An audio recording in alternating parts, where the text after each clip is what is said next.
Welcome to the Honest Dog Breeder Podcast with me, your host, Julie Swan, where each week we dive in to discuss all things dog breeding so you can build a breeding business you love, producing dogs that fulfill their owners' dreams. I believe you can have an honest dog breeding program that also pays the bills. So throw those pods in your ears while you're cleaning kennels. I'd love to join you. Welcome back to 12 Days of Breeders. You guys are in for a treat. We have Andrea Jones of Maple Hill Doodles. Andrea breeds Goldendoodles, Cavapoos, and Cavadoodles. Thanks so much for coming on, Andrea. Oh, thank you for having me. So first off, for those like me when I started working with you who are uneducated, can you explain the difference between a Cavapoo and a Cavadoodle? Yeah, so a Cavapoo is just Cavalier and Poodle. And the Cavadoodle, for those who, most people have probably not seen the photos of them because not many people breed. They look very similar to the Australian Labradoodle. And they're very similar in the breed makeup. So they have Lab and Poodle and Cavalier instead of Cocker. That makes sense. And yes, I know they have a lot of similarities in appearance, but there is that little bit of difference in using Cocker versus Cavalier. Mm-hmm. Temperament-wise, I feel. I'm biased. I love the Cavalier. So everybody loves them, right? Lady and the Tramp can't go wrong. So, all right. So I gotta drop this out there. So you are actually allergic to dogs, and you're a dog breeder. Yeah. So yeah. can you tell us how you got started breeding dogs? So I had grown up, always wanted to do something with dogs. I was obsessed with dogs. And I had always had allergies to miscellaneous animals, not to dogs. During my second pregnancy, a lot of things were happening in my body, and one of them was my asthma got worse, and I became allergic to normal shedding dogs, so like labs, huskies, things like that. And I happened to come upon an article talking about poodles being, quote, hyperallergenic. And a friend, her family, owned a little red toy poodle. And I had asked her, I said, is this true? Because to me, as a dog is a dog is a dog. They're all the same species. So how can one be allergy friendly? And she says, no, she says, she really doesn't drop hair in the house, and she is, good for allergies. And so that's kind of the catalyst. And I reached out to a red poodle breeder, and she became my mentor. And that's how I got started. So red poodles was my breed, toy and mini. Oh, very fun, very fun. So you did start originally with poodles. Okay. Mm-hmm. And then how did that turn into what you have now? So when I started breeding poodles, doodles were a thing, but they weren't, not a lot of people knew about them, including me. Mm-hmm. And so I grew up with retrievers and a lot of shedding dogs. We were a big dog family. And I missed the retriever quality so much. And I had kids, and I was like, this is a way to get back kind of what I missed, breeds that I missed having in a safe way. I didn't understand the whole thing of like furnishings. I just thought you put a poodle and, let's say, a golden or a lab together, and then you have this non-shedding dog, which we now know is not true. It takes a few generations to really get them to the point where they're allergy friendly. But that was, once I found out about, what a doodle was, I was like, okay, let's transition. So I didn't stop breeding poodles immediately. We slowly transitioned over. And then I got to the point where I was just breeding poodle mixes. Mm-hmm. Yeah. So and then so it started with just the Goldendoodles, like, because you had poodles with Goldendoodles, or? I was actually a Labradoodle for a very short time. Mm-hmm. I actually felt like it was easier to get the softer fleece coat mm-hmm. with the Goldendoodles. So I kind of quickly, I guess, we had a few, litters of Labradoodles, But then I really kind of shifted into Goldendoodles because I thought like the coats were easier to achieve. With the labs, so you know the difference between the labs and Goldens. The labs have a coarser coat. So I was noticing we were having like a lot of like wire haired type coats, and I really wanted the soft fleece. So that was really the main switch for that. No, that makes a lot of sense too. And those are like easier to be hypoallergenic or more allergy friendly? Not necessarily, because golden retrievers and labs are both considered unfurnished breeds, and that's really what helps the allergies. It was the coat type, so I really wanted that soft fleece versus that the wired kind of haired.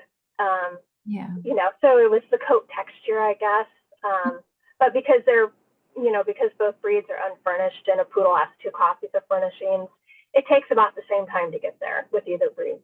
That makes sense. That makes sense. I know. It's like, you know, I work with short hair, so, you know, I'm like brain dead on this stuff. I'm learning, but you know how it goes. Yeah. So, all right. So then you have you had tried Labradoodles and just the standard, right? Not Australian, just regular Labradoodles for a long time. Yeah. Then you moved into Goldendoodles, and that was going well. And then where did the Cavadoodle come in and the Cavapoos? So we talked about previously, I am a really indecisive person, like with ice cream.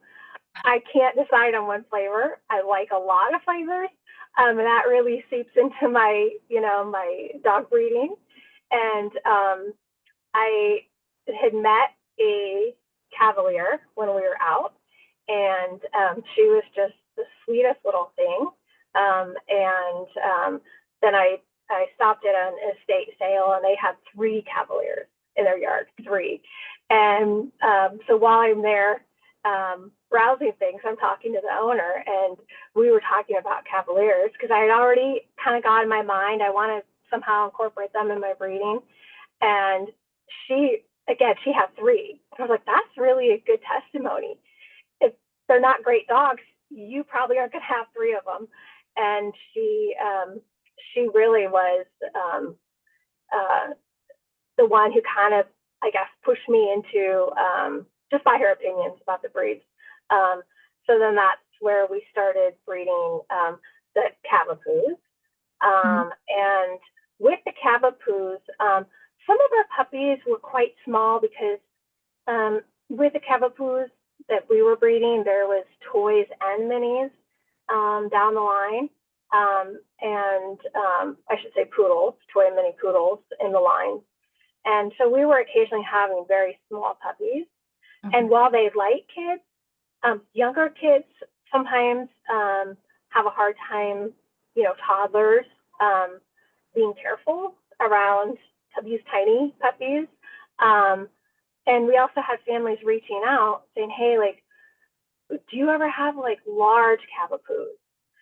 Some breeders they coined the term, I think, cuddle Cavapoos, and they are breeding them with a, like, I think a standard poodle and the Cavalier. But I had really liked the idea of the Australian Labradoodle. However, I wasn't a big cocker fan. I know there's some good ones out there. My experiences were never great with cockers, but we had the Cavapoos, and I was like, you know what? What if we use Cavalier instead of cocker? They will have the same size approximately, you know, for the mix. And my first litter was quite close to what I wanted. I was surprised. They turned out really, really well. And my second litter sold out. It was a huge litter. This mama had 14 puppies. And I never have litters that big, never. And once we opened the reservation list, I'm not kidding when I say within minutes, they were all reserved. Because the families who got the first Cavadoodle litter we ever had, we had so many referrals from them and so many people who had met their dogs who were like, oh my gosh, you know, I love your dog. And so most of that second litter was sold just through referrals. And they've been such a nice addition for families who want a lot of like the cockapoo temperament, but they want a dog who's not quite as delicate. They want a little bit bigger dog. They're still, compact enough to travel with them, but not everyone wants tiny dogs. Yeah. So, Oh gosh, I know. I love how the rat terriers, they're like close to 20 pounds. So they're like not really delicate, but you can mhm, take them everywhere. And I think that it's very popular size for many people with kids. So I love it. mhm. I love it. Okay. So that's good. And you've been breeding for like 25 years, is that right? Like So, this is yeah, 2001 was our first poodle litter.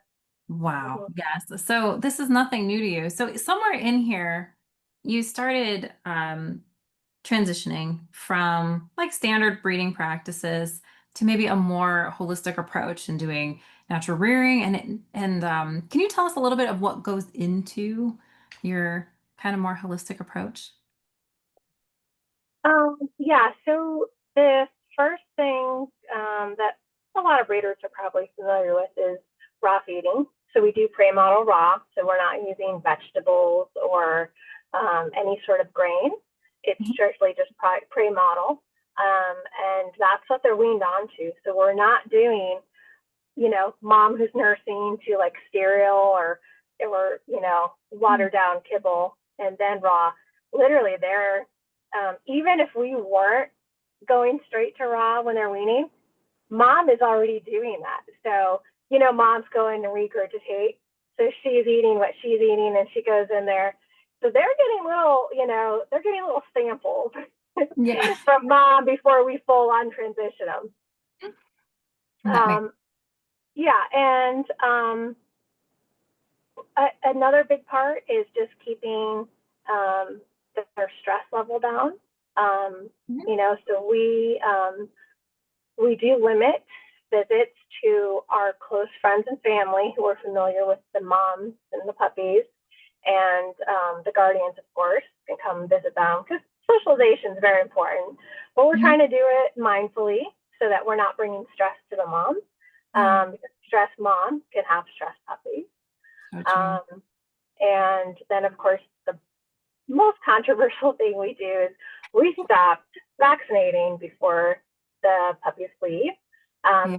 We leave that up to the future family if they're going to choose to go that route. So, Yeah, that makes sense. So you've ultimately left the vaccination decision to the families, but we'll dive into that in a sec. But tell me a little bit more with this raw feeding. Do you buy a commercial? Do you mix it yourself?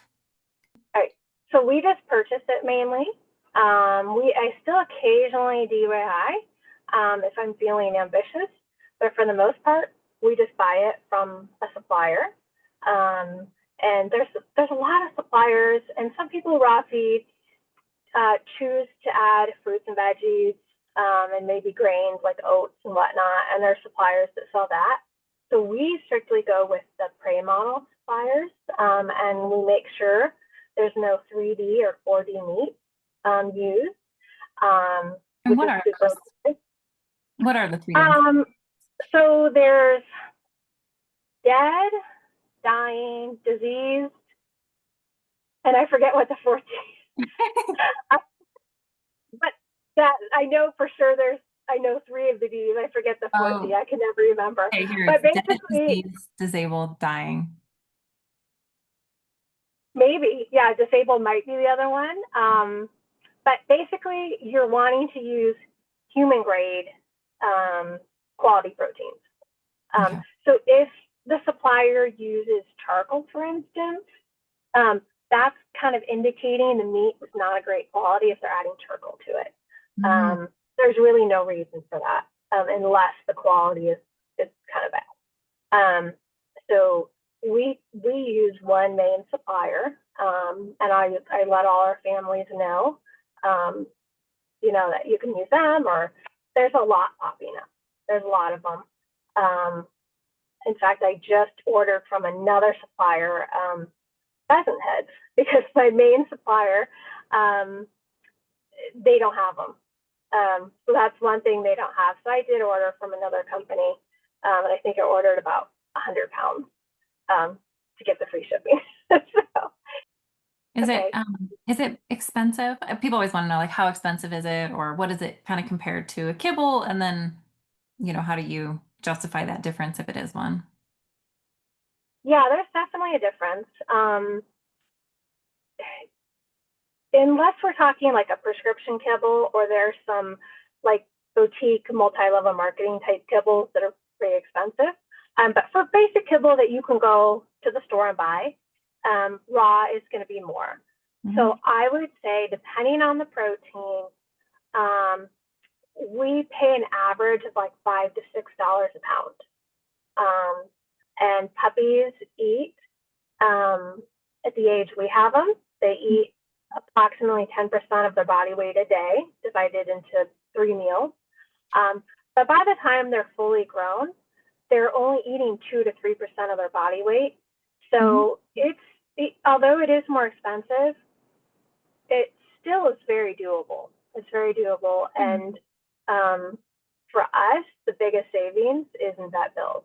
That now that our dogs are so much healthier, um, everybody knows vet bills. You could hardly walk out the door without spending like a couple $100. Yeah. Oh yeah. So this, I just did some numbers. So a 20-pound dog fed at 3% of its body weight, which is on the higher end of your numbers, would Mm-hmm. eat about zero point 0.6 pounds a day. And that would be 18 pounds a month. And so at your $6 a pound, which is the expensive end, it'd be about $108 a month. So not Yeah, really that different than high-end kibbles, which is what most of us are recommending anyway. So I yeah. think I mean, reasonable. it's less than Starbucks, going to Starbucks once a day, which we do. I mean, we have like these splurges that we do, and you don't realize how quickly it adds up. So Yeah. maybe Starbucks isn't the best example because they're so expensive, but there are some people who do go daily. So that's kind of the example I give. Is it's less than getting your coffee usually, or about the same. And that makes sense. And to save yourself so many vet bills, it does make Mm-hmm. sense. So when you were thinking, so you said, okay, so we have the raw, so your dogs are getting this premium nutrition, and then you have this really low stress idea. Can you explain a little bit more? Because I was thinking, when I was going through my divorce, my it was stressful at my house, not gonna lie. And I realized like I was not a good mom back then. Like I was a little strung out, I didn't get the laundry done on a routine basis. The kids would need more emotional time from me, and I was like, I need my own time. And it was really hard.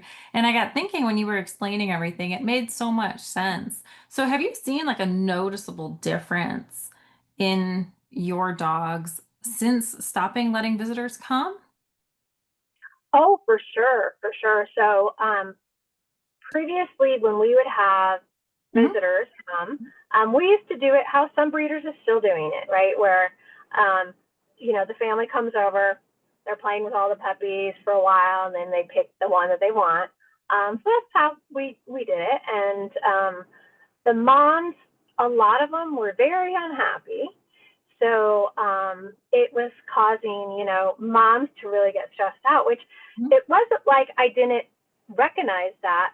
I was under the mindset that good breeders allow clients to come over inside their house, meet Yeah. all their puppies, meet the mom. If the dad lives there, meet the dad. We're told that this is what we should look for in breeders. So Yeah. I was really putting the mom's needs second. Um, and I got to the point where I think I started just really recognizing that even if it means losing a sale, I still need to put mom's needs first because she doesn't know these people coming over. She doesn't understand they're not going to cause harm to her puppy.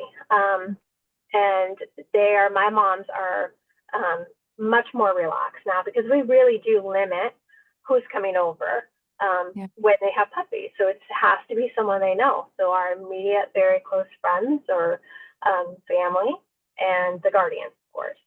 Mhm. But with the guardians, we even say, hey, we need to limit how many people are coming. You can't bring your neighbors, which, yes, did happen one time. Um, just stick to your immediate family. And the moms are super happy to see them. And we wait until puppies are 3 to 4 weeks old because we really want mom's entire focus. while the puppies are strictly nursing, to be just on them. And sometimes if the families come too early, their mindset switches to, oh, when am I going home? Where's my family? Oh, yeah, that makes sense. Yeah. So what we do now works out better for the mom's benefit. And that's really the most important thing, is the moms. And then of course, the puppies, because they're going to pick up on the mom if she's stressed. So Yeah, absolutely. They do. They read your energy. Whenever my kids are strung out, I always have to look at my own behavior. It's usually my fault. we don't realize how greatly that affects the dogs. Yeah. What were you seeing in your moms? Because I'm sure they weren't like biting people when they came over. So like what did you actually see that really made you notice how stressed out they were? Um, it really just feeling very anxious when when a mom has her little puppies, and maybe you're doing something with the puppies that mom doesn't like, and she starts getting very anxious, like let's say you have to weigh the puppies and you have to take them away from her, and it was that behavior, because it was the mom dog was just so unsure what was going on. Yeah. So it really was just the stress that we were seeing in the moms. And I know there are some breeders who say, oh, my moms, they love everybody. They love everyone. And there are dogs like that. But it's very natural for animals of all species, particularly the mother, to be nervous with strangers around their infants, even us humans. We don't want random people coming over picking up our newborns, oddly enough, um, so it's the same thing for dogs, in all species, really. So, and we do enough. I feel like we do enough other things that will show you are getting a dog from a responsible breeder. So we have tons of Google reviews, people who have our puppies. We have, the vet records that go with the puppies, and our vet, we worked with her forever. And we have a pretty long, comprehensive application. We do a lot of things that, in my opinion, show that we are breeding responsibly. So, and I also try to explain to them that coming over, because they'll say, well, we want a puppy to choose us. And we've discussed this, that puppies really don't necessarily choose you. It just happened to be when you were over at 2:30 that afternoon, that was the puppy that walked up to you. But if you come back at 5, that puppy may be hunkered down in the corner and totally ignoring you, appearing to be antisocial, while another puppy who ignored you the first visit is totally all over you. Right. We as the breeders are spending so much time with the puppies. So we're really the ones who can tell you, okay, this is like maybe the more outgoing puppy, or this puppy really gravitates towards children, that type of thing. So, and then the other thing too is they'll say, well, I've read it. We really need to meet the parent dogs. If we don't meet the parent dogs, like the breeder's hiding something. And it's like, no, this mother maybe is really friendly. If you would meet her when she's not pregnant or nursing, and you would meet her out in the world, or maybe at her guardian's house when she doesn't have puppies, you can ascertain her true temperament when she has puppies, because she may come off anxious or even aggressive. That's not who she is. So you really can't ascertain the adult's temperament when they have a litter. Now, the males don't necessarily care about the puppies. They're not going to go into protective mode like the mom are, but a lot of breeders don't keep studs. A lot of my studs that I'm using are with other breeders. So I'm using an outside stud who's not. And certainly I can't have the breeder say, hey, here's the breeder's address, go over there and you can meet her guy. It just doesn't work that way. And also, you really can't meet the parents when they're not nursing or pregnant, because they, in our case anyways, they live with a guardian family. So we would never ask the guardian family to have strangers come over and hang out with their dog. Yeah, no, definitely. That'd be kind of weird. So, well, that makes a lot of sense. What percentage of your dogs are in guardians, would you say, give or take, or numbers? Basically all of them. Yeah. Almost, oh, We okay. have, we have 4 dogs. Mhm. And that's we had one, we had 5 dogs, and that was our limit. Mhm. We had one pass away of old age earlier this year. And so now we have our 4, we call them our personal dogs. They're retired breeding dogs, but they're our forever dogs. And so for now, I'm still not ready to add another dog. So things are chaotic enough with 4 dogs, really.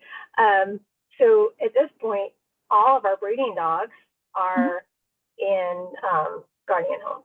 Now, Sure. two of our dogs, 2 of our males, Jack and Kirby, they are breeding dogs.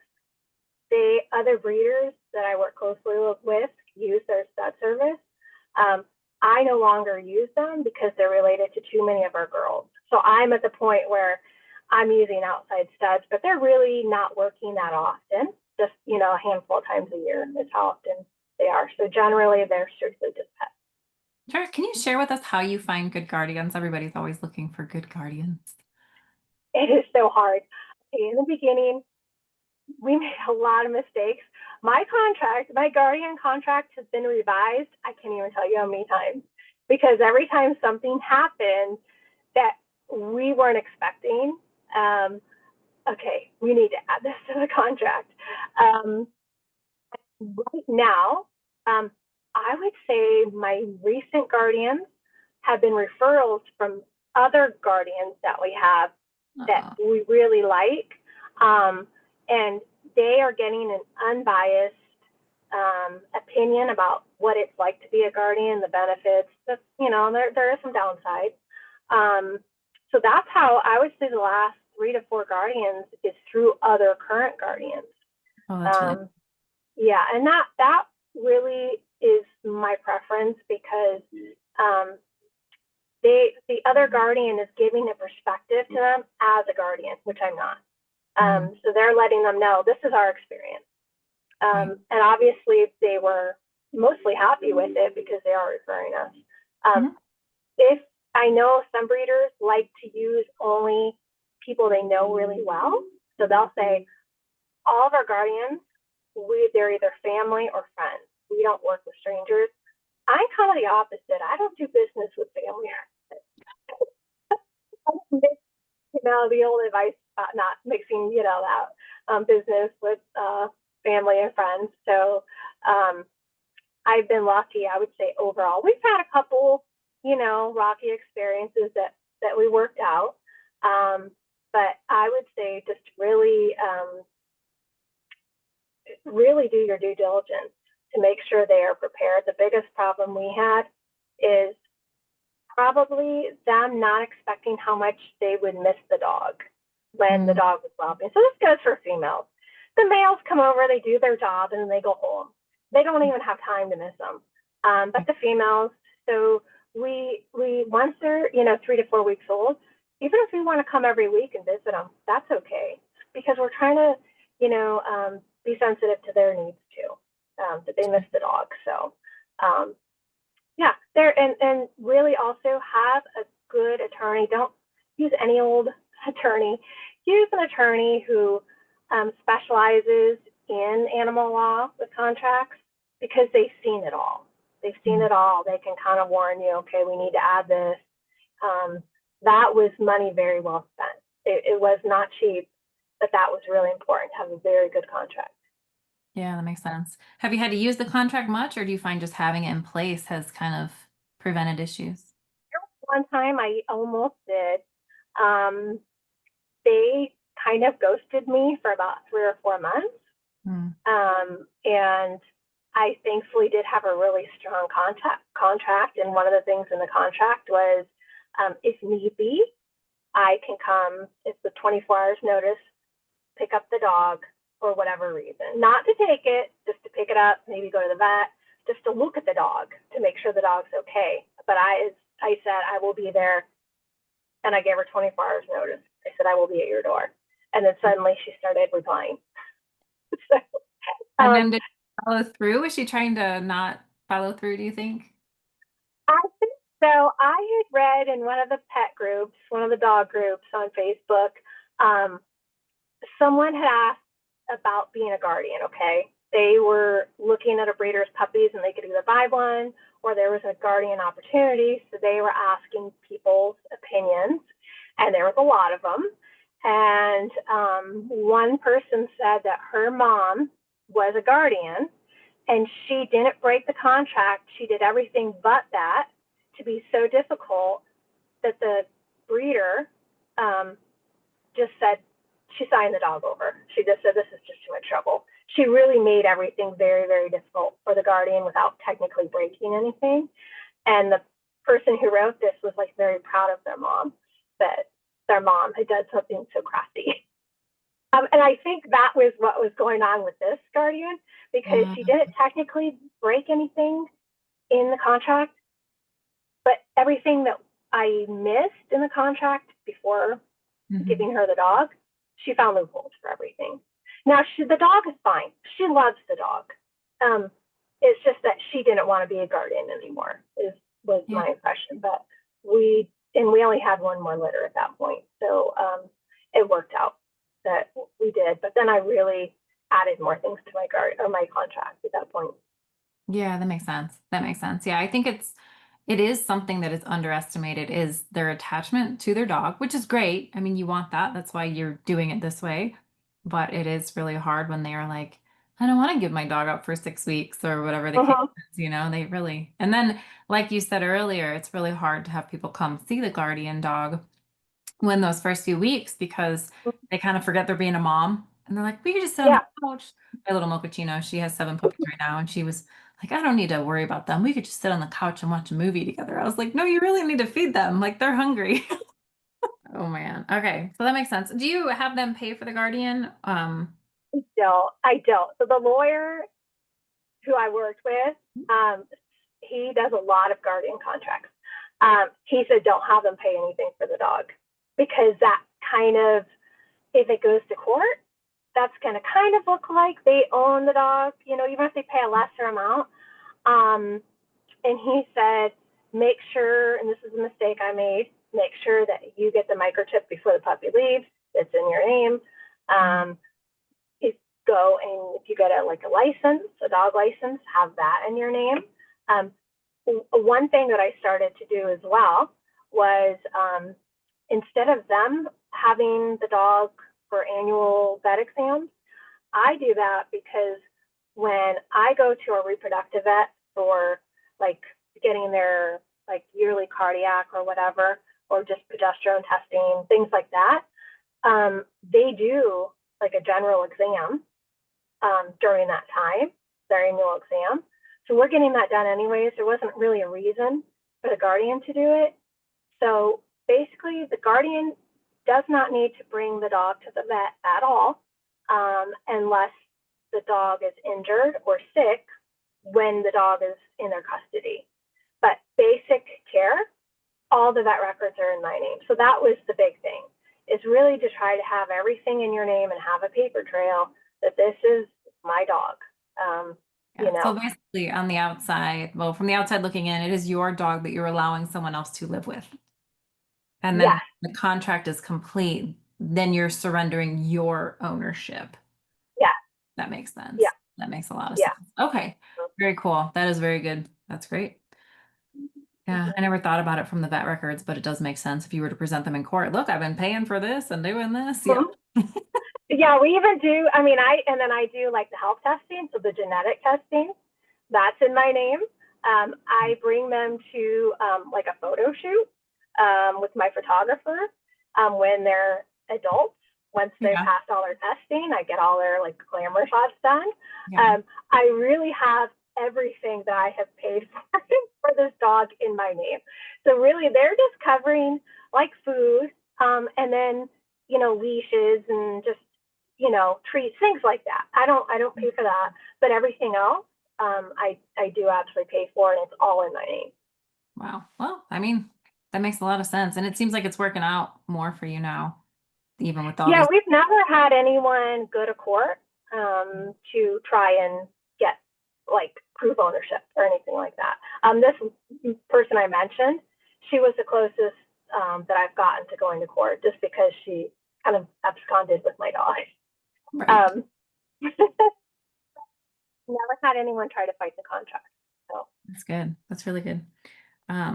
Okay, so we've got this. Oh, do you get pushback when you tell people they can't visit? I know you address that, like you do it for your dogs, but is there anything that you're explaining to them that has seemed to work? You know, because I think a lot of breeders would opt for this just for simplicity in their family, but for their moms as well. yeah, do initially, because we know people, a lot of people anyways are doing research before they get their puppy. They're trying to do their due diligence, and they're reading these lists online that says, this is what you need to look for in a responsible breeder. And one of them is always on the list. You need to go visit. You need to see where they're raised. You need to meet the parent dogs, you know. So they're thinking, this is what I need to do to be a responsible buyer. So I totally understand where they're coming from.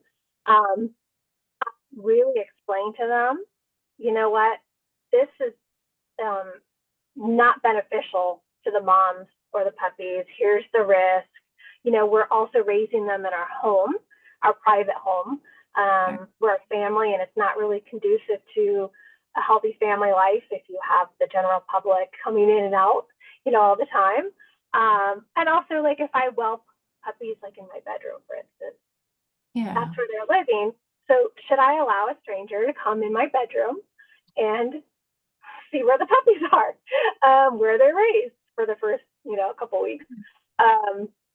Once you explain it, most people are like, yeah, because they're buyers. They don't understand the breeder's perspective. They don't understand. These are really good reasons why it's not feasible to have, you know, people over like that. And for the most part, they understand it. We still occasionally get pushback, and they're like, yeah, I read your policy. I read why. Great reasons. I totally understand it. And then they want us to make an exception for them. So that is probably a buyer who we're not a good match with. Yeah. Because if they're going to give us pushback on a policy that really is beneficial to the dogs, what else are they going to push back on in the future?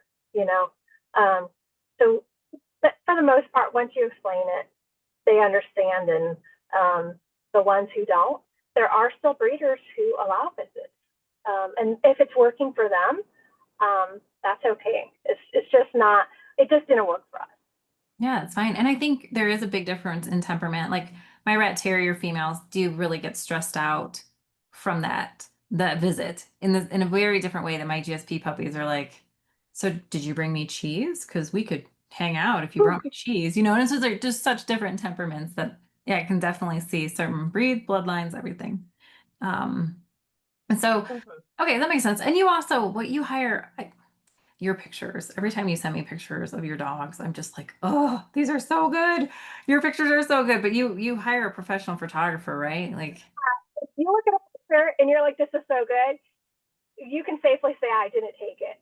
I'm a photographer who is the best. She is amazing. I have worked with her now for, gosh, probably 6 or 7 years. And she does amazing work. She just does amazing work.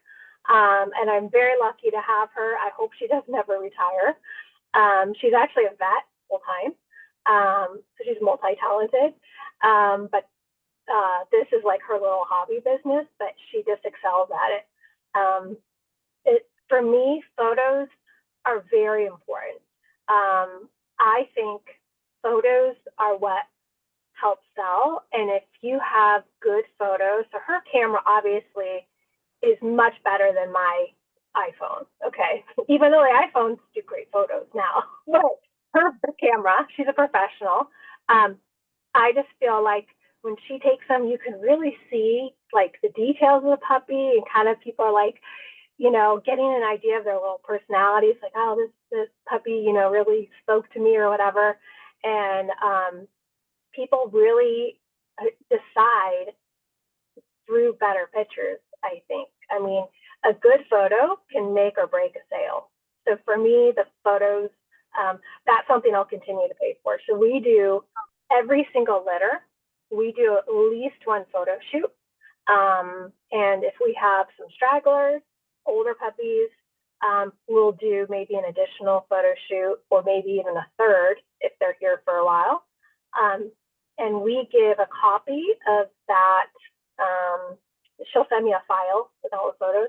We give a copy of that to every owner. So they have all those photos from their puppy from, if we did it like at 6, 7 weeks, they have all that. So kind of like they have all the baby pictures, basically. Yeah. So we give them and they love it. They love it. A gift. Yes, absolutely. I think they bet they love it. And that also really probably is peace of mind for them too, working, maybe they can't visit, but they get all these really great pictures they can have. So. Right. And puppy mills, because I know that's one of the reasons you're supposed to visit, to make sure you're not getting from a puppy mill. Yeah. Puppy mills typically aren't bringing their litters to get professional photos done. It might be. They might be, but I haven't seen it. Right. So that I think shows that we care enough to, we drive down to Akron. We spend a few hours at our studio. And it's a lot of work, but it's fun. But that, again, I think it shows, puppies are clean, they're happy. It's just, it's worth it. It is obviously it costs a little more, but it's worth it for sure. But you're also kind of in the middle of the land of Amish and some other stuff between, you're in Ohio, but Ohio, Pennsylvania is the area. And I know there is a heavier amount, not just Amish, but there's a heavier number of puppy mills out that direction. Do you run into, does that change anything with your business? Yeah, people, for a couple of reasons. People want to know, hey, am I Amish? No, I'm not. Because they've been told stay away from Amish breeders. But because there's so many Amish, we live next to the village that's like, I should say township, they're not in the village. It's the 4th largest Amish settlement. It's right next door to us. So we have not only the concern of buyers that, oh, look where they're located, is this, and it's sort of too guilty by association because I am right in the center. But also, I hate to say it, a lot of people, price is kind of the number one criteria for who they're going to choose to buy a puppy from. My puppies are more than double, probably triple what they're charging. So for good reason. We have so much more that we put into our program. But when you have such heavy competition of breeders who are significantly lower than you are, whether it's right or wrong, they're going to take a lot of your business. So really our customers are those who've done their homework and they're willing to pay more money for a puppy who has not come from a mill. Yeah, no, that makes a lot of sense. I noticed, so you, your puppy application is very extensive. You have a lot of open-ended questions for them to talk about. And I was really thinking about this. So it's the exact opposite of what I would normally advise, right? Like, let's be honest with you, right? But when we were talking about it in your situation, I think it actually works out really, really well. Because when we were discussing this before, you said something to me that just hit home, and I thought, oh yeah, because everyone there is really looking to avoid buying from a puppy mill, by having your gauntlets on your puppy application, if you will, it is it actually works in your situation because it shows that you're vetting the buyers, which they figure if you were a puppy mill, you wouldn't care so much and you would make it like easier essentially. And so because you've added that layer of difficulty in your puppy application, I think given your location, your region, and the situation, it's a great move for you. It actually works really, really well. So you would be kind of an exception to the normal situation, but yeah, I think a lot of puppy mills, a lot of them I don't even think have applications, but I have seen some websites where I kind of know that it's a backyard breeder, and I think they feel like they have to have an application, but there's like 3 questions on there. So it's kind of just a formality. It's not a real application. But I have had buyers, ironically, when one of the questions is like, why specifically do they want a puppy from us? Like, why are they choosing Maple Doodles? And funny enough, a lot of times one of their answers is, we can tell by the application, by the extensive application, that you really care about who's getting one of your puppies. Or as my husband says, it's like an FBI investigation, It feels like I'm a little too particular. But we're the puppy's first advocate. So, and the other reason for a long application, if they're not willing to take the time to fill out a detailed application so we can kind of get to know them, puppies take far longer to take care of. So my thinking is, if you can't even take the time to fill out this application, what is your commitment to taking care of a puppy, when things get hard, So that kind of shows their level of commitment straight away. And two, by their answer. Sometimes I'm getting just a bunch of yes or no answers. And I'm like, oh, could they race through this? And then others I'm getting like paragraphs, and they're really wanting me to get to know them through the application. And that's what I like. That's what I want to see. I want to see all about their family. That makes sense. And I think, it is an interesting element to your ideal puppy buyer. So your ideal puppy buyer really, they want to sort of prove themselves to you, just like they want you to prove themselves or prove yourself to them. And so it's kind of a unique niche that you've kind of carved out. And I think it fits really, really well where you're at. And for some people who aren't familiar, like who obviously they've never gone through your puppy application probably, but for the listeners, on your application, a lot of the questions are open-ended, designed to see, I think, how they perceive the puppy stages. And, like one of them, I remember you have something about biting. So like puppies bite a lot. They're very mouthy for a long time. Like, are you comfortable managing this? Is this going to be a problem? And I think like I think you have like a how will you manage this? And it ends up becoming this open-ended. So then at this point they can either say, well, I'll just deal with it, or they'll say, oh, this is normal, we understand, or we plan on working with this. And I think you probably get quite a variety of answers. But I think what you're seeing is that people, one, have thought about it. Now they need to explain what they were thinking about. And it works. So it's not like the standard, do you have a fenced in yard? Like it's not just that stuff. It's Yeah. it's much more questions to get them thinking, which I think helps you vet if their head's in the right space for one of your dogs. Because I think, you have really high quality stuff, but also a unique program with your natural rearing. It requires a more responsible owner. Yeah, I mean, it does take a little more work. Sometimes with the natural rearing. So like we don't do aversive training. So, and I know everyone has their opinion about that, but it's kind of like a holistic breeder. I guess it would be expected that we don't do aversive training. But to do non-aversive training, sometimes it does take longer to get what you're looking for. So we are looking for certainly those who are committed to, just the ups and downs of having a puppy, because our return rate is very low.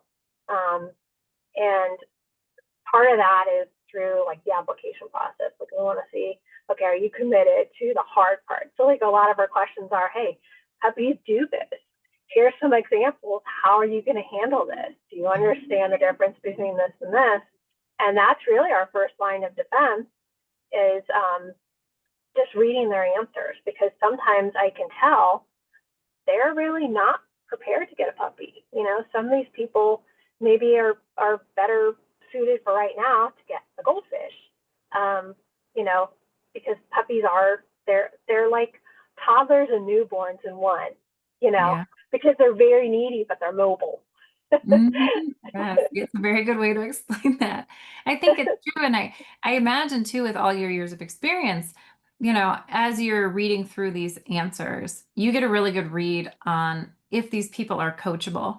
Because I find with my buyers, I can tell right away, are you going to be the kind of people that you may not understand it? That's fine, but I can explain it and you'll get it. Yeah. Yeah. And then there are those people that I'm like, you're kind of not gonna, you're like a box of rocks. Like, I'm not gonna be able to explain this and have you do anything with it. And so you can feel like I either need to give you a really easy dog or, maybe not get a dog. Right. Yeah. Yeah. Yeah. And they're benefits as well. Because if we can really tell that they're not prepared to get a puppy, okay, some people are just not really in that place in their life that a puppy they could, you know, um, give to a puppy and get the benefits. Um, I can tell the puppy's probably just going to be an additional stressor on them. And Mhm. maybe in a week, I'm going to get a call saying, "Hey, you got to take the puppy back. I was not prepared." Yeah. So really, the way I look at it is we're kind of doing them a favor by gently letting them know, you know what? I think maybe in the future a puppy might be something that you could consider, but right now I don't think maybe you're in the place to, Yeah. you're not in the season of life where maybe a puppy is going to be a good decision. And because, I mean, a puppy is not a necessity, it's a nice to have, but they're a lot of work. So I don't think everyone necessarily needs a dog. Yeah. Oh, I think that's true. Yeah. Or they don't need a puppy. They can get an older dog. That's okay too. That's too. Maybe because not everyone is equipped to handle a puppy. I've been through that a couple times where, they were certain they were, and then I get a call a couple days later that they're not sleeping because the puppy's not sleeping, the puppy's crying, or the puppy keeps biting them, and their kids are getting holes in their clothes. And so some of the questions on the application, there's a reason why we added them. um, because it's things that we've dealt with many times with families, and it's like, let's just straight away say, hey, here's part of having a puppy. Is this something that you can deal with? Because then it gets them thinking, oh, puppies sometimes have excited tinkles, is what we call it. But I have really expensive wool rugs. Maybe that's something I don't necessarily need a little puppy. Maybe an older dog who's fully house trained, and is over that excitement urination is a better choice. So it's kind of a lot of the questions are kind of just to get them thinking too. Yeah. No, I think it's good. I think it works pretty well. So I definitely like it in your situation for sure. All right. So for the very controversial part of our conversation. I remember the first time we talked to you and you're like, yeah, we actually don't vaccinate before they go home. And I was like, you what? And I was very confused, but I was trying to be like, oh, I need to learn more. And so this is something that you kind of switched to like 15 years ago. Like this is not new. Overnight thing, it was actually over the period of years because when you believe in vaccines, especially for dogs, so a lot of us maybe like we didn't get the COVID vaccine and maybe we delayed vaccines with our kids or spread them out or whatever, but we're still traditionally vaccinating our puppies. That was kind of where I was. And um, it took me a good few years of things kind of happening repeatedly for me to finally say, okay, let's explore like different avenues because we know disease is real. Like I know parvo will take entire litters out sometimes. And depending on the area you have different diseases.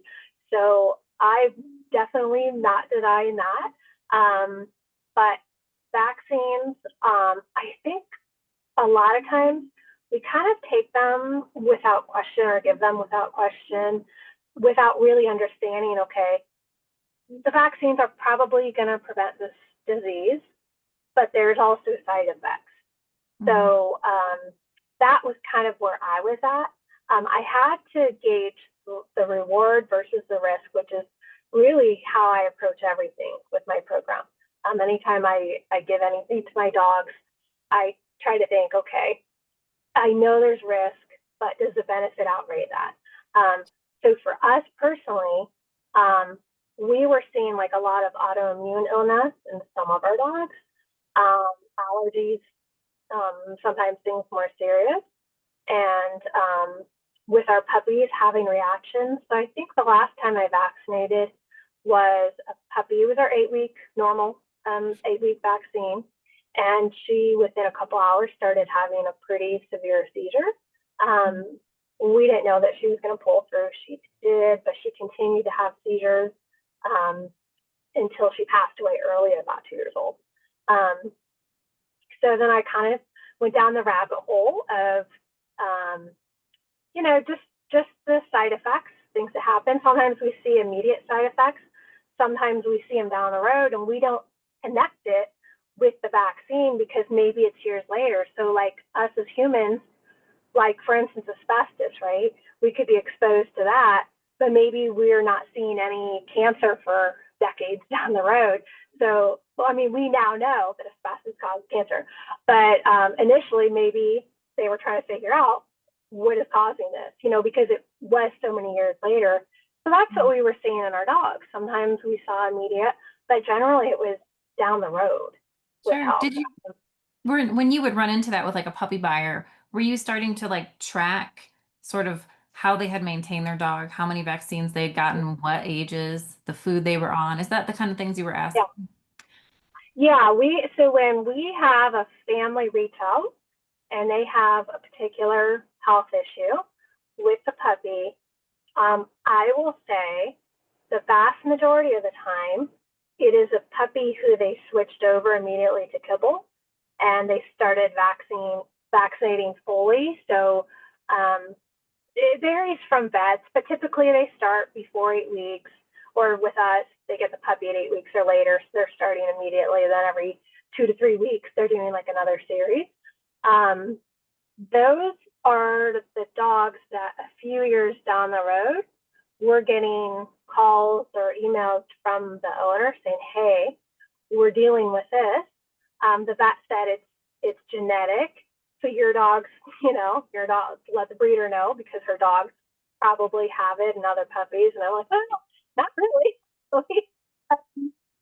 I see it from mainly the pet parents who have switched off whatever we've been doing. They've gone the other way. That's when I tend to see it. So like allergies is a real big one. A lot of people say, oh, Doodles have allergies. They're just known for allergies. Not really. Allergies are common, but they're not really normal. So our dogs shouldn't have chronic allergies or chronic ear infections. We need to look at like what's the root cause instead of just saying, hey, that's just normal. Doodles just have, a lot of things going on with them. Yeah, no, I agree. So you're collecting all this data, so you try it. And I think what scared me was I was like, because I've been through parvo. I've seen, I've lost like entire litters and I've worked with that. I know it's in my backyard, like I just Yeah. yeah, I used to before I was using the Neopar, I used to like not sleep at night the last 2 weeks, basically worried that did I do Yeah. everything preventatively? But you've been able to avoid this. So what do you, Mm-hmm. I mean, we know that you're doing the raw food, and I think like that's unparalleled, right? Like that is obviously the best we can offer. And you have this low stress environment, which really sets the puppies up for success. And then I think your adult dogs, have you been selecting to work with like a natural immunity? Have you done anything in that realm? Yeah, we're using in our program the parent dogs who've not shown any things that we're kind of seeing in a lot of other dogs. So if I had a dog, for instance, that had chronic allergies or ear infections, that's not a dog we would breed. Or anything that because we do extensive genetic testing and extensive OFA testing, if they fail any of that. We had one dog, we had done everything. And I did his eyes last, which is very cheap to do because I was sure that he was clear. And so I did all the other testing. I even did a semen eval. He was ready to go. And then I made an appointment just to get his eyes done, just a formality, and he failed. So he was washed before he was ever used. If a dog has a litter with more than a couple things wrong, so like if we have a litter where maybe one or two of the puppies have an underbite and someone has a hernia and someone has a grade 1 heart murmur. Those things alone are okay. You see that pop Like up you saw once in a one. while. Yeah. Okay. One. Yeah, but when we're seeing like more than one thing in that litter, I don't want a repeat of that. So that might be an example of where we're going to wash the dog. So with mixed breeds, because they're not a rare breed, they're not technically a breed, they're a crossbreed. We have the benefit of really diverse genetics. And so if there's a breed that's very rare, you know, and the breeders are trying to keep that breed going, there's some things that maybe they kind of have to accept because it's such a small gene pool. When you're doing mixed breeds, you don't have that. You have the option of a lot of, you know, dogs from different gene pools. So there's really no reason when you're doing mixed breeds to keep a dog who's producing puppies that maybe have these, you know, these little issues pop up. Now, if we have a litter and one puppy has a very slight underbite, or one puppy has a hernia because mom was a little aggressive, you know, cleaning her, you know, chewing off the umbilical cord, those are normal. So we wouldn't wash a dog. But if we're seeing more than one thing in the same litter, that's not something that we want to take a chance on. Her litter, next litter might be okay. It might not be. Sure. So you just and then temperament too. Yeah. If a dog is anxious or fear aggressive, anything like that, that would be another reason to not use our dog. So we really want the best, healthiest genes in our breeding program. Makes sense. So you're pulling these really strong dogs when you're pulling your stuff. So you're looking at, even as puppies, they were good. Of course, then you do all your health testing and they've got to pass all that. So they've never really had issues. They've got all the health testing passed. And then on top of it, you're also watching for the temperament, which is like that more calm, low reactivity, confidence, which would be ideal to pass on genetically. So that makes sense. Yeah. And then you've said, so pretty much from that, you stop vaccinating even your breeding dogs, even your guardian breeding dogs, and you really haven't run into anything. No, our dogs now compared to 25 years ago when we started, night and day. So we still have a lot of vet bills because we're doing reproductive things, right? So like health testing, OFAs get very expensive. We just did pen hip on a couple dogs, which is very expensive. But we're not having vet bills because we have chronically sick dogs anymore.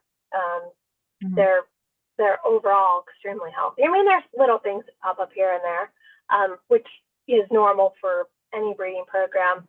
But the number of dogs that we have now that need vet bills or need a vet visit for something besides reproductive needs is incredibly low compared to before when we had chronic issues. Yeah. So you have seen an improvement in overall health and no real uptick in like diseases or viruses that they would be catching, you know, that otherwise vaccination would prevent in theory, right? Right. We've never had parvo, knock on wood. We've Yeah. never had parvo. We had kennel cough once from a guardian dog who had just gotten groomed, and they were going on vacation, so they thought they were doing us a favor by getting her groomed and pretty before, you know, they dropped her off for us to watch. And a couple of days later, she started coughing. I said, oh no, because we knew she had just been at the groomers. So we did deal with kennel cough because it's so contagious, and she had been playing with our dogs unknowingly, you know, before she had signs. But the thing is they got over it really quickly. It was within a few days and they were good. It was a rough few days because everybody was hacking, and a couple of my little dogs sleep with me, and they were hacking all night. But they got over it very, very quickly. So that's really the only disease I would say that we had that possibly could have been prevented. Although with kennel cough, we know the vaccine only covers, you know, a handful of strains when there's many strains of it. So it may have prevented it, but maybe not. We just don't know. But either way, it wasn't like it was a long-term problem and they just got over it pretty quickly. They got over it. Yeah. And then they will be immune to whatever strain that they had. It's kind of like your kids get a cold. Kids are going to get sick occasionally, but it's minor illness. So for us, this was more an annoyance because of the hacking. But the dogs were mainly unbothered, and it passed very quickly. Yeah, which is incredible, but it also a testament to their immune system functioning so well. Because so many people, it's like a 2 week thing usually, right? 10 to 2 weeks, 10 days to 2 weeks. My mother's dog, who was vaccinated for kennel cough, caught it because she takes him to the dog park frequently. And so he's had it like 2 or 3 times, and obviously different strains. And it seemed like it was at least 10 days because I remember she was really complaining about it. No one was getting sleep in the house. So I don't know what is standard, I guess, but I think 3 days. It was like 3, maybe 4 days, and we were pretty much done with it. It was much quicker than I expected it to blow over. Yeah, no, that makes sense. So, I mean, obviously, like your buyers, because of your approach to everything and because the relationship you cultivate with them, they're going to let you know if they had problems, and you're not seeing them. And so what you're doing is working. Like we can't deny that. So whether it's a combination of your bloodlines and how you're raising them, the stress-free environment, I mean, everything you're doing, I think it's creating like this beautiful, I don't know, I don't even know what to call it, but it's like it really works. And so are you, but we were talking too, so are you like, what if your buyers, if they want to vaccinate, how do you work with that? Do you have any recommendations for them? Yeah. So like in your situation, you've had parvo on the property. So that's really high risk for your puppies. So I'm not completely anti-vax. I just think it's very situational. And I understand now better the long-term side effects. But I know that there are some times when it makes sense, right? Even though there might be the risk with that vaccine, the risk of that disease is greater. So it makes sense to vaccinate, which sounds like what's going on for you. If we have buyers, where they're in an area where let's say they said, neighbor's dog had parvo, that would make me really nervous. That might be an example of that you'll have to weigh the risk. That might be a situation where it would maybe benefit the dog. Because not all diseases are in all areas of the country. So parvo, I think it's mostly everywhere. Maybe not like in the desert. I don't know. But for us, we've never had it on the property, and we have pretty good biosecurity. So even when I have like Amazon drivers, for instance, I have a sign in my driveway that says "Leave package here" at the bottom of my steps, so they're not walking up on the property because they've been walking in people's yards all day. I don't know what they picked up on their shoes, and then they would try it. So we're really careful about who is coming onto the property. Not that we can prevent it totally. We're just trying to mitigate it best we can. So because I know that parvo is a risk. I know it's real. I know, it can hit your entire litter. For us, thankfully, it hasn't been an issue. And it may someday that someone could possibly bring on the property one day. Do you think, but I don't think that you are just hoping your dogs are never exposed. Puppies, yes, I understand it from the puppy perspective. Their immune systems are immature, but your adult dogs, whoever your breeding dogs, like they're not vaccinated, but you're not worried where you take them. I mean, you don't just keep them at your house, right? I mean, No, my personal dogs who are adults, they can go wherever I go if it's pet friendly. And our guardian dogs, they don't live in a bubble at all. They live as normal dogs do. We're really careful about our particular property because, as you know, it gets on your property, good luck getting rid of it. With us, it's important that adult dogs are able to be normal dogs and are exposed to it. So we assume they're going to have immunities gained naturally for any disease that's in the area. So like if there's an area where there's like a lot of raccoons, a high raccoon population, your dogs might develop an immunity to distemper naturally, just by kind of going in that area. So we do think it's important for dogs to gain that immunity. There's just more than one way to do it. You don't have to necessarily vaccinate to gain immunity. There's a lot of dogs who've been titer tested, who've not been vaccinated, but through controlled exposure have developed those immunities as well. So that's kind of what we do. Yeah, I do think it's very important for your adult breeding dogs to live as pets most of the year. And our guardians take them walks, all over the neighborhood. They take them for walks. A lot of them take them camping with them, or they have like vacation houses. So they're going in a lot of different areas, being solely exposed to different things that they'll gain immunity to. So yeah, they, now one thing we do, if we have a new litter, because our guardian dogs, like the kennel cough, for instance, if they were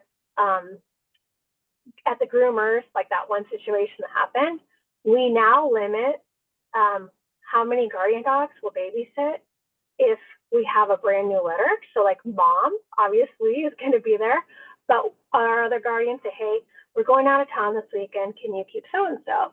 And I'll let them know I can't, because they always have a backup person who can keep them. They'll ask us first. We want them, of course, to stay out of kennels, but they'll have like maybe their in-laws or whoever who can keep the dog. So we did change that policy once the guardian dog, brought in kennel cough, just because we don't want to deal with it with entire litters. The adult dogs is one thing, but entire litters, that's a lot of work. Oh gosh, yeah, absolutely. Yeah. Yeah, so that makes sense. So ultimately, what you're kind of theorizing about why it's working is that you're getting, so not only do we have a strong immune system, healthy dog, and then you're getting exposure through life, but not like dumped on them, right? Like not five diseases at once in a vaccine at 8 weeks old. It's we're gonna let you live your life. We're gonna get you exposed, sort of like throwing your kids out into the, into school. They're just gonna kind of get exposed and deal with it, and piece by piece build that immune system. And I think that's essentially the approach you're taking with your breeding dogs. Is that right? That's exactly right. So we wouldn't take, so the whole purpose of controlled exposure is we're not going to take an 8-week-old puppy and throw them in a dog park. That's too much, too soon. You do it once their immune system is a little stronger. So a lot of professionals will recommend like waiting like maybe 12 weeks before you really start bringing them out into the world to work on the exposure. But you bring them out in increments, and then you increase the time, and you increase the number of places that they're going. So for me, I would say really, I'm not a fan of dog parks, period, even if there was no disease. But we know there is a lot in a very concentrated area. So if someone does want to go to a dog park, I would say wait until that puppy is pretty mature, because that's so much. That's such an assault. But like walking around the neighborhood, for instance, there's other dogs. Maybe there's been raccoons, in the yard. They're getting it slowly, and they're building up that natural immunity. So there's risk to either. So there's risk to vaccines, and there's risk to doing the natural immunity. You just have to weigh what is that risk for your puppy or your program. Sure, exactly. And if we track what we see a lot of times in humans is that the vaccine stimulates the immune system in a very aggressive way. And then you it goes into overdrive. Yeah, and sometimes that never settles down. And that's when we start to see the autoimmune diseases. And I would imagine that's probably why you would see more allergies in some lines after the vaccination, and other susceptibilities. So I imagine, well, it reminds me, going back, you had brought up, is it Dr. Robert Schultz, who has a more delayed perspective on vaccines? Can you just kind of, what was his take? I think it's Ronald. Yeah, Ronald Schultz. So he did a pretty intense study. So he's a veterinary immunologist. So he's going to have more knowledge as a specialist for the immune system versus like your general vet. So he found through his study, waiting later, and so instead of 6, 7, 8 weeks, you wait until later, and you do single antigens. So you're not doing like a 5-in-1 or 8-or-1, and just depends on which vet. And then you titer test to see if they have immunities before you add another one. And he's really just recommending doing the core vaccines. So, there are some vaccines that maybe the risk of them will typically always be a little bit higher than the benefits, like kennel cough, because kennel cough, again, it's kind of like a cold in dogs. It's not going to kill them. And the number of variants is far greater than what the vaccine has. Mm-hmm. So that's an example of that's maybe not a necessary vaccine. Mm-hmm. Or like lepto. We see lepto. We see a lot of,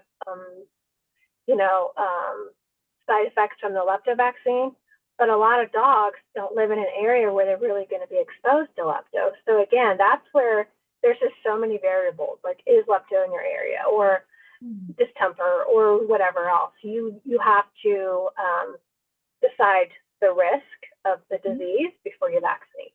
And so you would encourage everybody looking at their area, their probability for infection based on activities and location and everything, and the dog's immune system, and sort of kind of customize the vaccination schedule to what makes sense if you're going to vaccinate, which, yeah, that makes sense. Like my dog's definitely parvo, right? It's just too much in Arizona. Sure. But we don't really have too much other stuff.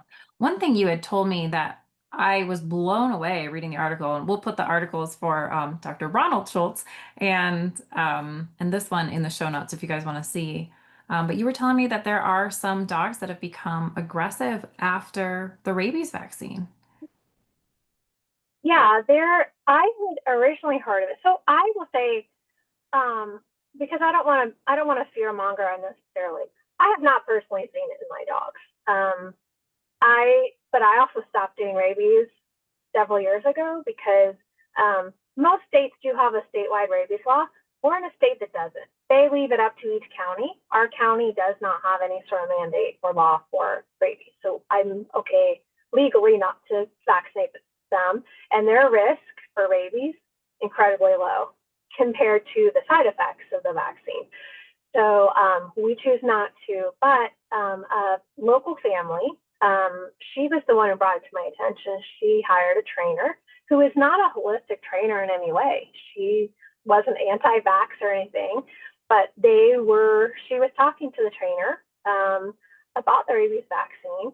And the trainer had said that she actually saw aggressive tendencies in dogs who that she had been working with. Okay, these are dogs she'd been working with, and she started seeing some aggression come out after their rabies vaccine.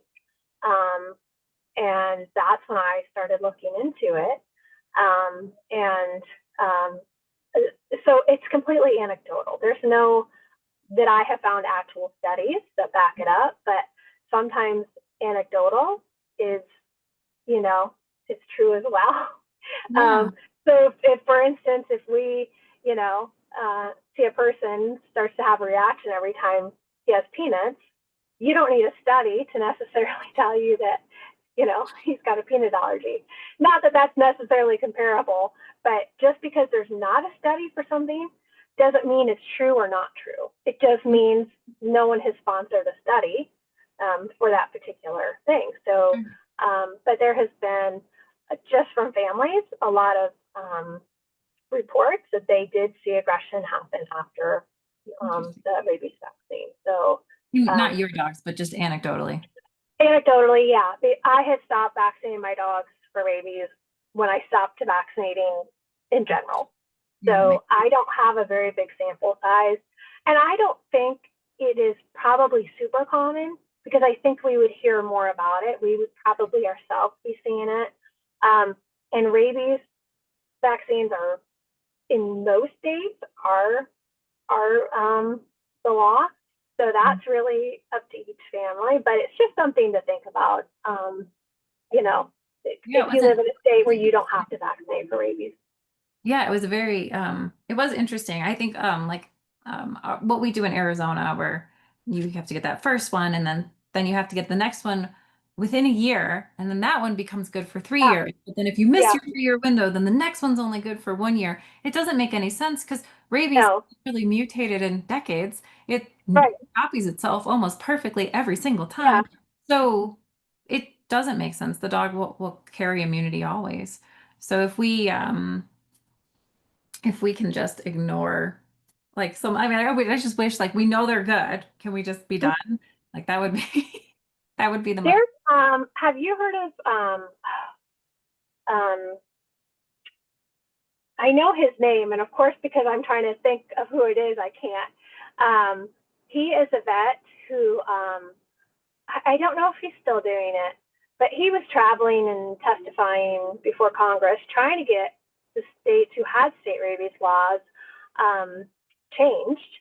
And he, so he was a vet, and he was saying the law doesn't align with science. Mm, So why are we vaccinating dogs for rabies every year, every 3 years, when sometimes it's the life of the dog, you know? But we can test that. We can see, are they still showing immunity? So that's what he's wanting to do, mm. is he wants the laws to align with science, which unfortunately is often not the case. Um, that is, I'm so thankful I live in the county where we are not required to do the rabies vaccines, because um, unfortunately they're just requiring it way, way too frequently.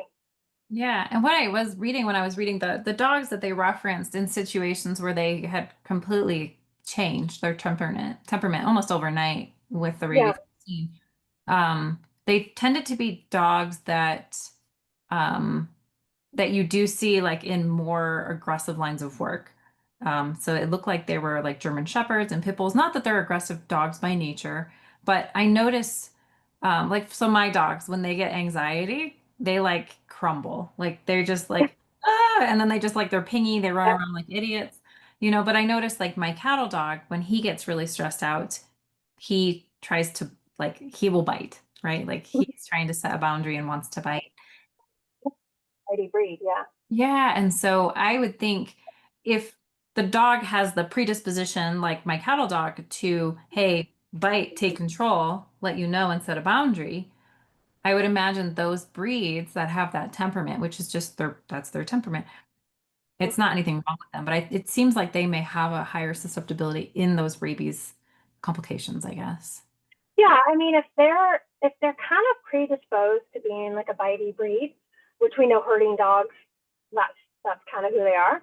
Um, Maybe the vaccine, the side effects are enough to kind of push them into it. It's kind of like where we had discussed previously, like, environment and genetics, and sometimes it's not either or, but it's both. So there's kind of that susceptibility, and then something in the environment will push them towards that when they otherwise wouldn't have expressed whatever that is. Sure, which is like epigenetics, which they're only really beginning to study in humans. There's hardly been any studies in epigenetics with dogs. And if you guys aren't familiar with epigenetics, it's essentially you can have a gene, but it can have multiple ways that gene will manifest in your life and in your DNA. And so, I mean, even to the tune of which eye color you have can be changed with epigenetics. And so if you're in a different environment and it changes the way your gene is manifesting, you can have an entirely different result. And I think toxins potentially, some of the stuff that's in vaccines or your environment can definitely change how those genetics read. Oh, absolutely. Absolutely. It's just so complex. And there's so much that we're just starting to learn with that. But I absolutely believe that um, there's there's such a connection between environmental and genes. So for us, that's kind of really, that's another reason why we started holistically breeding, because some of these things that were happening that we were seeing, within the dogs, maybe it was partially related to genetics, but we never would have seen it. But then when we started over vaccinating and feeding kind of garbage food, that triggered it. So It makes a lot of sense. It makes a lot of sense. Well, Andrea, thank you so much for sharing this with us. I know um, It was really new when I first started talking to you, but it's been very interesting and very fascinating. And I've been enjoying everything I'm learning as I've worked with you and learned more about how you do things. I think you're onto something. Thank Uh, you. yeah, definitely. Well, your evidence is in your dogs. But before we go, can you share any advice you'd have for new breeders getting into breeding?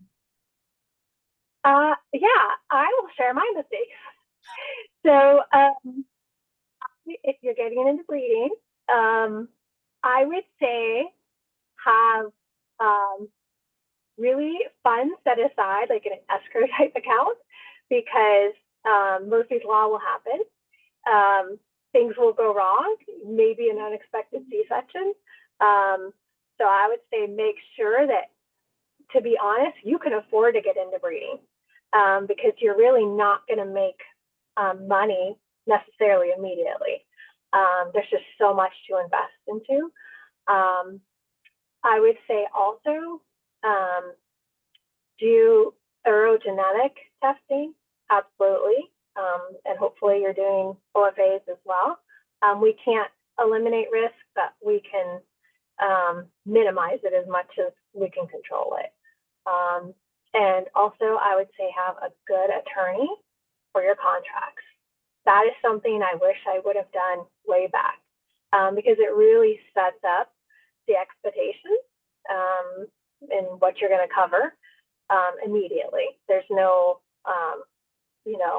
gray area. It's very straightforward. So those would be probably the main three things. That's good stuff coming from 25 years of experience. So, all right. Well, thank you so much. And where can people find you? Yeah. So I'm all over the place. Obviously, my website, maplehilldoodles.com. I'm on all the socials, not TikTok, but I'm on everything else, Pinterest, YouTube. Yep, I'm very easy to find. Perfect. All right. Well, we'll put that in the show notes too. Thank you so much, Andrea. Okay, thank you. If you found this episode helpful, please tap that like button. It helps me better understand you and supports the channel. If you're a current or aspiring dog breeder, I'd love for you to subscribe to the channel to be notified when new videos come out. Thanks.